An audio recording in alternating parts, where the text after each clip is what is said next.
Today we're going to talk about how to add motion to your time lapses, and along the way we'll talk about a few other time lapse tips.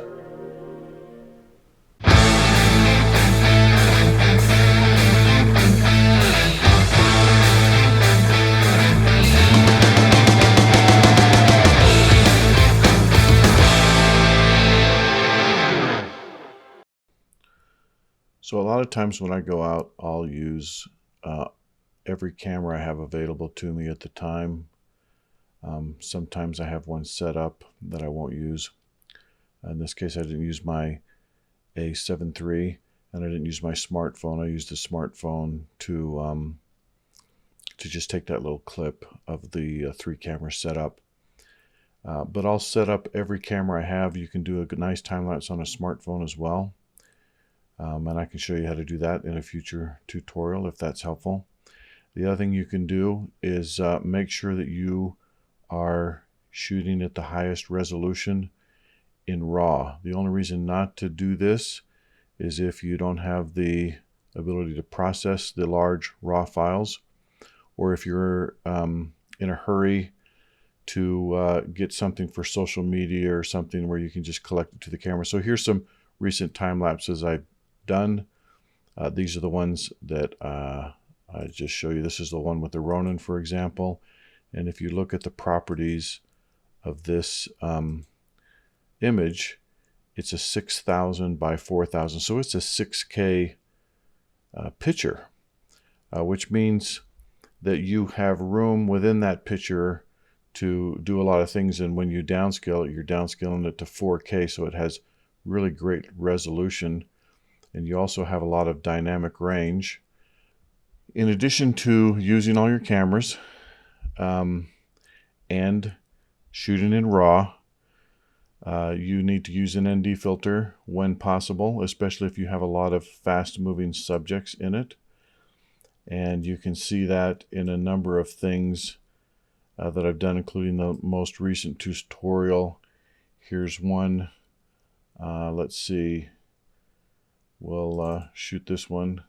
We'll take a look at this one. Oh, this is without a filter, and this is with a filter. And you can see that the motion is blurred into a very smooth and more pleasing time lapse. I already did a tutorial on that one.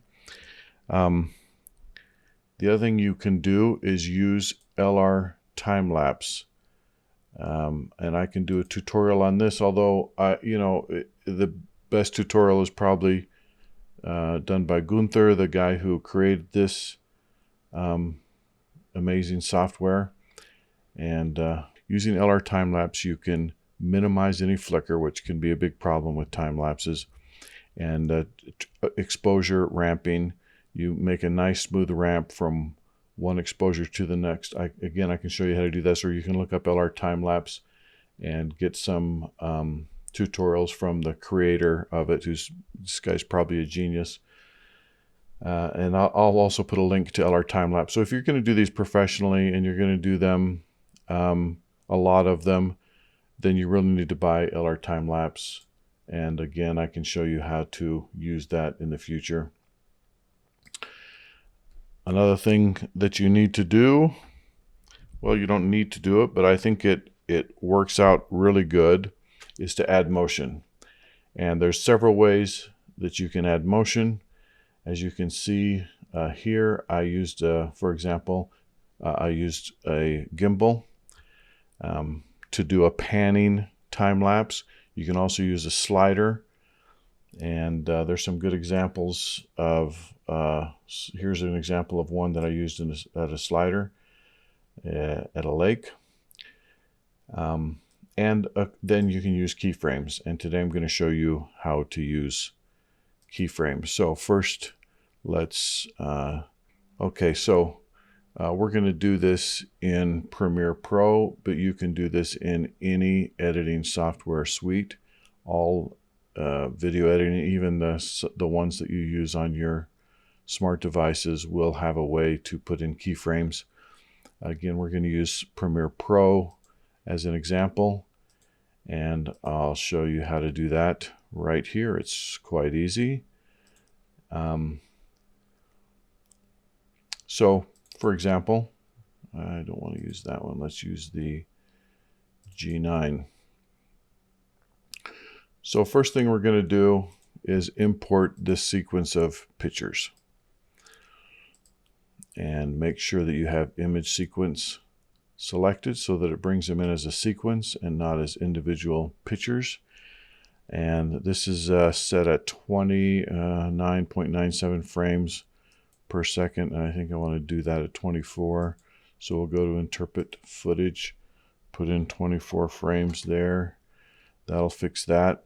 And when we bring it in, you'll notice that the aspect ratio is not ideal. In fact, no. As you know, I do these for stock video. I do these for commercial use. And it needs to be in a certain format. A 16:9 ratio is great. Now, since these images are so big, this is a huge, this is a 6K image. But if we go up here to sequence settings, we can change that. And we can change it to 4096 by 2304. And of course, you could also change this to 3840 by 2160 is also considered 4K, so you can do that as well. Hit OK, and that is at the correct ratio. But as you can see, if you go up here to the position, it's centered. The scale is at 100%. But in reality, we've got a lot of room in this frame that we're not using. So let me get that back to where it's centered. Now, the first thing you're going to do, of course, is render one that's static. That's just like the way you shot it. So you can move it into there. This one's scaled in to 79%. So it shows more of the frame. It shows the whole frame. You can put this so it's the rule of thirds, for example, like maybe something like that would be where a third of the frame is in the sky and 2/3 is the landscape. We've got some clouds reflecting off the water, so that looks good. Here's another tip for you. Compose these well. Have something in the foreground, something in the mid area, and something in the background. That's just a nice, and use those rules of thirds and other good composition techniques to give you a nice, aesthetically pleasing picture. All right, so the first thing you would do is export that because it would be a nice static one. And you can also use these to zoom in and out, have a zooming out to reveal a subject, reveal more of the scene, for example. So what we can do, these little stopwatches over here on the far left are your keyframes. So if we select that, it puts a keyframe right there in the beginning frame. And if we go to the end of the frame, we can put this back to 100%. And so then what you have it is, I like that better the other way. I know this is just a tutorial, the concepts are the same, but let's reverse that. You see how I just dragged them the other direction. So now what we have is we have it zoomed in, and as the time lapse progresses, it zooms out. And there you have it at 4K without losing any resolution. You've added motion to your time lapse. And to make these more smooth, you can right click on it and you want it to ease out of this keyframe and ease into this keyframe. So it'll start off very slow and then ramp up to a better zoom, to a nice smooth zoom, and then it will slow down and ease in to that last keyframe. So there you have it. That's one way to zoom in and out. If we put this, let's get rid of this keyframe, get rid of all those, put this at 79%, the scale. Then we can go up and we can do a positions keyframe. So we can start oh, excuse me. We don't want to start at 79%. We want to start at 100% so that we're zoomed in, and then we have plenty of things on the side. So let's look at which way the clouds are. Clouds are going from left to right. So we can do the same motion. The clouds are, it doesn't matter. It's whatever you want. But we can start to the far left of the screen. We can put in the keyframe here by clicking this stopwatch again. It automatically adds one. Then we go to the end. And when we put this to the other side, make sure that there's no black space showing, it'll automatically add the keyframe. If you wanted one somewhere else, you could click this. Maybe you wanted to go, I like one smooth motion, but anyway, you can add keyframes wherever you want along the way. Let's just clear that and clear that. So now you have one that, again, let's, before we show it, go down to temporal interpolation and ease out of that keyframe and ease into this keyframe, and we'll have a nice smooth sliding. It appears that you're almost on a slider, and it's not as dynamic. It's not as to me, it does make a difference that this really isn't on a slider. If you had this on the slider, the foreground would just look a little bit different, and in my opinion, better. But this is a fast way. You do one time lapse, and you can have one static, you can have one zooming, you can have one sliding, you can have one panning, you can even do both. We get rid of this keyframe here. What we'll do is we'll move all the way over just like we did before, and we'll also go up so that we can see, and see how I'm moving here is with these position markers here, and I'm just sliding that over till we move up as well. I don't know that this is going to look real great, but at any rate we can try. So now you're sliding and tilting up at the same time, and it gives you here's the thing. Not only do you have more movement, which creates a more dynamic time lapse, but in my case where I'm selling these, I can sell a static one, I can sell a sliding one, a zooming one. I have more opportunities for sales, and they're all in 4K. So that just multiplies the opportunity I have to sell one of these and make more of a profit. So that's how you add keyframes. It's very simple. Any program can do it. Of course, the other way is to, let's just close this. We won't save it. I've already exported the ones that I want. But let's look on here where I keep my time-lapse series. You can also do this, by the way. Here is, I had run into the end of my battery, and so I put in just a lock, horizon lock. I can't remember what it's called, but anyway, when you're doing a hyperlapse, you can just, course lock is what it's called. You can just put in course lock and have it take a picture every 2 seconds. And so this is me right down here on this kind of a little beachhead. And I just thought, well, I got to bring it back to me. I'll just put in a course lock to where I'm at, and I'll have it take time lapse every 2 seconds. So I didn't use the waypoints where I could have articulated the gimbal as it was flying in, because it was just a simple course lock.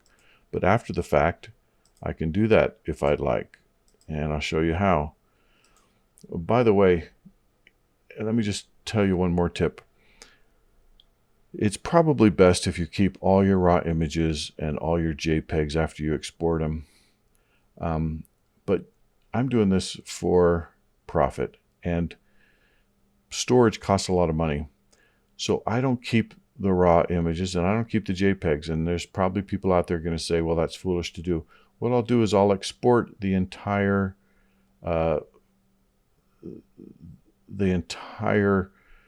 sensor picture. So I'll put this, the first thing I'll do is I'll put this in a timeline, and I'll export the whole thing. Whoops, we get that back, which is what I have here. All of these are exported into a sequence at the full resolution. So at any future time, I can take it and manipulate it anytime I want. In this case, I'll put this in here. You can see from the sequence settings that it's 4000 by 3000. Well, I can change this to 3840 by 2160. And that zooms it in because that's the correct resolution. But I can zoom it back out a little bit here, not much, and I can go down.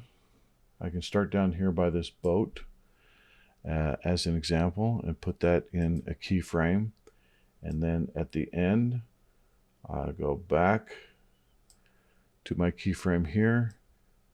Oh, sorry, and put that up to the top of the clouds, and now I have, just like that, a hyperlapse that tilts up as it goes. So you can see this has a lot of applications.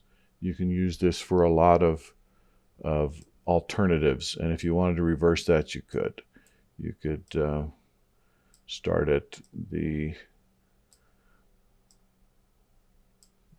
looking up, and you can go down.